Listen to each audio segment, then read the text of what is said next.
Selamat pagi kepada anak-anak kami semuanya. Di pagi ini kita akan belajar tentang memahami makna karya Allah dalam membaharui kehidupan. Atau bisa langsung dibuka bukunya halaman 156 ya, biar memperjelas pelajaran kita. Nah, sebelum kita masuk ke dalam topik pembelajaran tentang memahami makna karya Allah dalam membaharui kehidupan, di sini kita diajarkan sedikit apa itu makna dari memahami makna karya Allah. Apa karya Allah dalam kehidupan kita sebenarnya, sehingga kita bisa membawa pembaharuan di dalam kehidupan kita, seperti itu kan? Nah, di kalangan remaja sekarang ya kan, di dalam kalangan remaja sekarang atau kaum muda, kata change atau perubahan bukan suatu kata yang asing. Itu udah sering kita dengar dalam kehidupan kita sehari-hari, atau bisa dibilang kita juga masuk ke dalam hal tersebut, masuk ke dalam pembaharuan tersebut, masuk ke dalam perubahan tersebut, atau lebih rincinya kita sendiri terlibat dalam perubahan tersebut, seperti itu. Nah, kata perubahan sudah menjadi ikon yang menandakan adanya tuntutan perubahan ke arah yang lebih baik. Nah, kalau dibilang ke arah yang lebih baik, berarti semua sudah mengarah ke lebih baik. Apapun itu harus ke arah yang lebih baik. Baik cara berbicara, cara berpakaian, tutur kata. Nah, itu semua harus lebih ke arah yang baik. Nah, kalau kita melihat ke dalam kehidupan kita sehari-hari, apakah perubahan itu makin membaik atau makin memburuk, ya kan? Nah, kita lihatlah ke dalam kehidupan kita. Ibu rasa semua ke arah yang lebih baik ya, supaya tidak sia-sia kita masuk ke dalam pembaharuan itu, atau karya Allah tidak sia-sia dalam kehidupan kita, seperti itu. Nah, jika kita melihat atau jika kita berbalik ke dalam buku kita, maka sebenarnya makna perubahan dalam judul pelajaran ini hampir sama karena mengandung unsur perubahan yang ke arah yang lebih baik. Mengapa manusia membutuhkan pembaharuan? Ya kan? Karena manusia telah diselamatkan oleh Yesus Kristus. Karena telah diselamatkan oleh Yesus, maka manusia harus mewujudkan hidup yang lebih baru. Karena hari itu karena pada masa-masa yang lalu, masa-masa yang telah lewat, kita hidup dalam masa manusia lama, seperti itu. Nah, mengapa kita harus memperbaharui kehidupan kayak gitu, seperti itu kan? Karena kita harus masuk ke kehidupan yang baru, seperti itu kan? Jadi, karena kita telah diselamatkan oleh Allah melalui Yesus Kristus, maka manusia harus mewujudkan hidup yang baru. Menurut istilah Rasul Paulus, orang beriman harus hidup menurut roh, bukan menurut daging, ya kan? Menurut roh, bukan menurut daging. Hidup menurut roh itu artinya manusia memberi diri untuk dipimpin oleh roh. Manusia memberi diri untuk dipimpin oleh roh. Jika kamu memberi dirimu dipimpin oleh roh, berarti kamu harus hidup menurut ajaran Yesus yang ada dalam Alkitab. Ya kan? Baik itu pikiran, perkataan, maupun perbuatan kamu hendaknya berpandaan dengan ajaran Alkitab. Nah, jadi kalau misalnya lah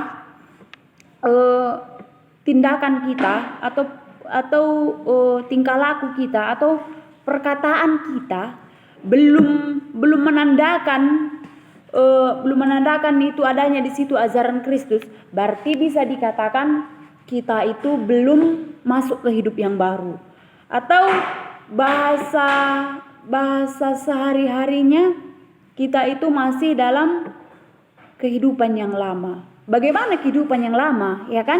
Kehidupan yang lama itu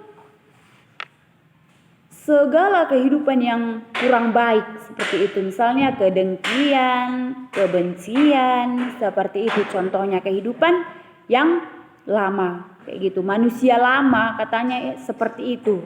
Nah, kita kan seperti yang telah kita bicarakan tadi, atau seperti yang udah kita utarakan tadi, kita itu sudah hidup dalam manusia baru. Seperti itu kan, manusia baru. Jadi, apapun yang ada di dalam Alkitab, apapun yang diajarkan Yesus di dalam Alkitab, itu harus sudah ada dalam kita seperti itu. Baik itu dalam pikiran kita, perkataan maupun perbuatan. Perbuatan pun sekalipun itu perbuatan, itu harus menandakan bahwa kita itu manusia baru. Seperti itu. Nah, jika karya Allah dalam kehidupan kita tidak kita pakaikan atau tidak kita mengerti cara memakaikannya, maka pembaharuan di dalam kehidupan kita bukan ke arah yang baik nantinya. Nah, pembaharuan itu akan cenderung ke arah yang kurang baik. Karena itu, mengapa hal itu bisa terjadi? Karena kita belum mengetahui apa sebenarnya karya Allah dalam kehidupan kita, seperti itu. Nah, maka dari itu akan lebih indahnya lagi kita pahami terlebih dahulu apa rupanya makna karya Allah dalam kehidupan kita, sehingga kita dapat membawa pembaharuan di dalam kehidupan kita seperti itu. Dapat kita memperbaharui kehidupan seperti itu, ya kan? Nah, karya Allah dalam kehidupan kita banyak seperti itu. Banyak karya Allah dalam kehidupan kita seperti itu.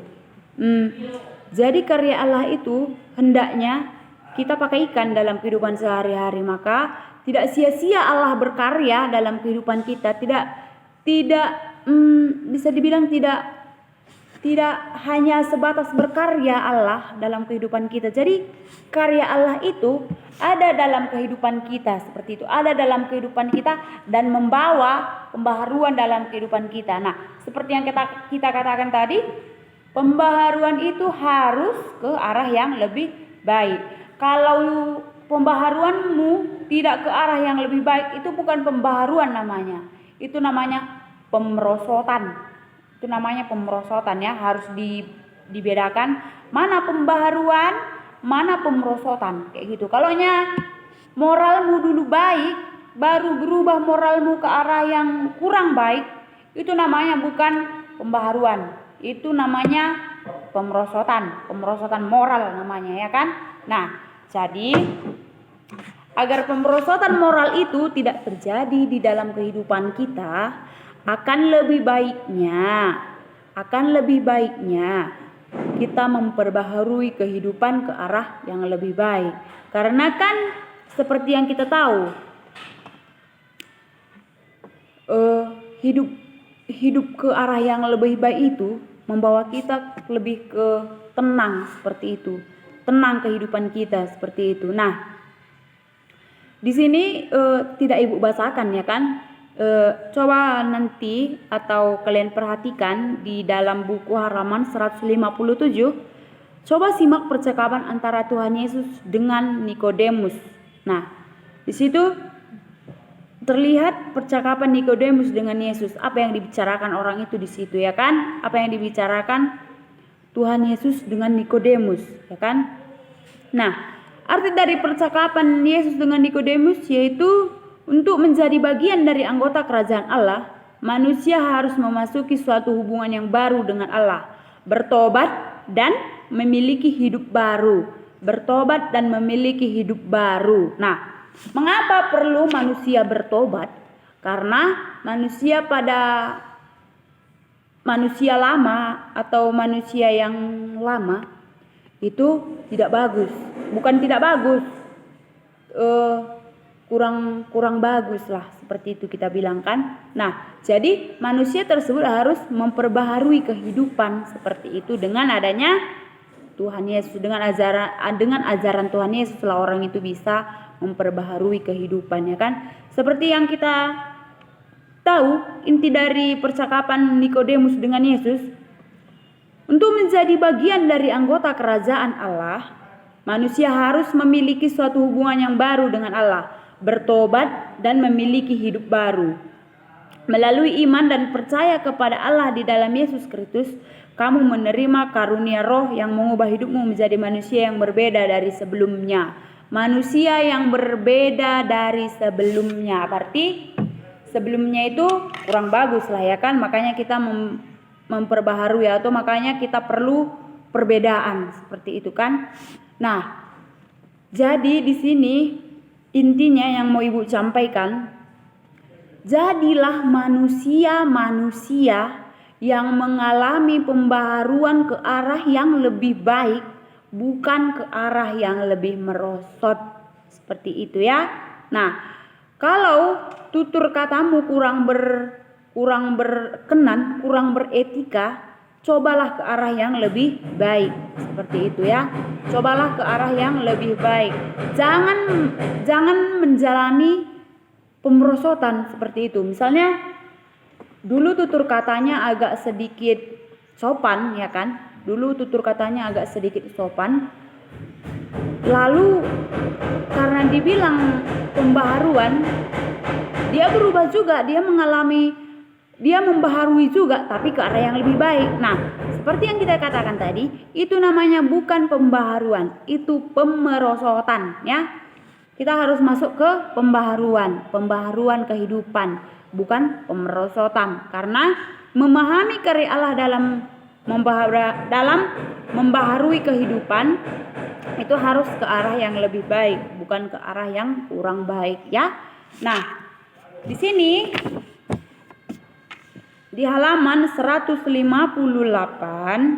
ada di situ tentang tugas, ada di situ penugasan pendalaman Alkitab. Nah, di sini bacalah tiap bagian Alkitab yang tertera dalam kotak di bawah ini. Kemudian isi kolom sebelah kiri dengan kata-kata tertentu yang dipakai untuk menjelaskan pembaharuan dalam tiap bagian Alkitab. Pada kolom sebelah kanan, tuliskan alasan mengapa perlu pembaharuan. Mengapa perlu pembaharuan?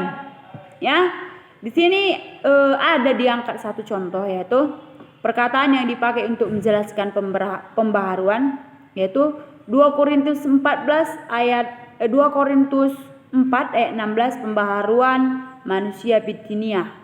Alasan diperbaharui yaitu manusia bersifat fana dan akan mati, tetapi pengorbanan dan hidup baru akan membawa keselamatan dan hidup kekal. Nah, di sini kan kita lihat perkataan yang dipakai untuk menjelaskan pembaharuan. Nah, di sini di sebelahnya mengapa perkataan tersebut diperbaharui seperti itu. Berarti pembaharuan manusia bitinia. Berarti di situ kurang bagus ya kan? Berarti di situ kurang bagus, makanya perlu diperbaharui makanya perlu ada alasan diperbaharui ya. Di sini nanti ada 12 perkataan yang dipakai untuk menjelaskan pembaharuan. Itu nanti kalian kerjakan mengapa diperbaharui ya. Jadi tugasnya di halaman 158 pendalaman Alkitab nomor 1 sampai nomor 12 ya.